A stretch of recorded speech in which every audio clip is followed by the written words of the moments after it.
You're with Colin Brazier on GBNews, on TV and on radio. Now it's time for my Brazier angle.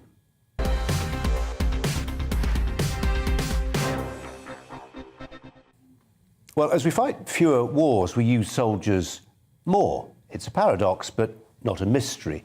Our elected leaders hate the sluggishness of Whitehall. They pull levers and nothing happens, except where the military are concerned. Can't get GPs to sort out a rapid rollout of jabs? Call in the infantry. Troops have always had a role in civil contingency planning, but in recent years this has developed into a kind of governmental mania. It's not just that when you call in the army things get done, it's the optics, as we now say, too. It looks like you're taking a political problem really seriously, which is why we increasingly see the announcement of Cobra meetings, once reserved for the dropping of bombs, now called at the drop of a hat. How do our men and women in uniform feel about being deployed to fill sandbags whenever a river looks like bursting its banks?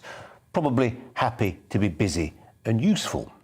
But their bosses are probably less chuffed. They took the Queen's commission to protect Britain from hostile powers, not to serve in our version of America's Peace Corps. So how will our top brass have responded to today's story that the military will be called in to thwart illegal migration across the English Channel?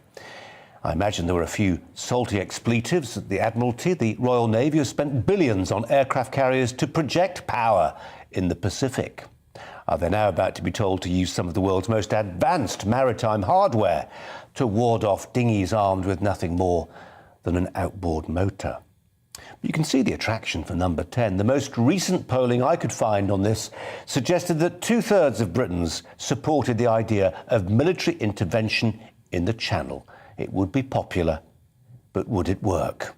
Well, of course, a lot would depend on the rules of engagement. Obviously, the Navy could stop a ragtag flotilla bearing the huddled masses, but what if their actions inadvertently led to casualties? No, this will not be a military campaign in the normal sense. This will be a different mission for a different kind of threat. Last year, we showed you footage of young men heading up country lanes in Kent, unmolested by the border force. They'd landed on a beach and were heading who knows where, bent on who knows what. Drones and helicopters would at least make it easier to track the landings. But the deployment of men and women charged with our defence goes beyond whatever practical surveillance benefits they offer. Presentationally, this might be a game changer, not for the migrants. If you think they'd flee at the sight of a frigate, then you haven't been paying attention. Additional ships and planes and uniforms wouldn't be a deterrent. If anything, it would mean more hands to bear migrants to safety and a new life in Britain. No, military deployment would be ideological, not practical. It would send out a very, very clear signal that the 28,000 migrants who crossed in 2021 and the many more who will come this year represent a martial threat. A martial threat. Our armed forces would not be repelling an invasion, but their involvement would nonetheless change the way we look at things.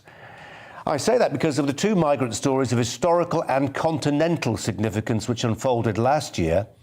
One showed us that there is no cap on the numbers willing to cross the English Channel. It's no longer a seasonal undertaking dependent on the weather. But there was another story too, far away from the White Cliffs, which changed the calculations that politicians make about the nature of border policing. It was the site on the frontier of NATO and the EU of a hostile power, in this case Belarus, using refugees effectively as a weapon. It made Europeans ask a question.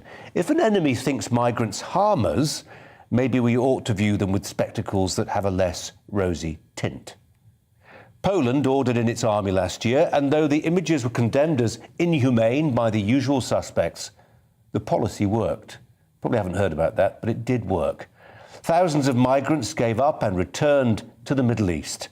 Military deployment succeeded on land in Poland. Could it work at sea, in the English Channel? We won't know until we try. That's the Brazier angle.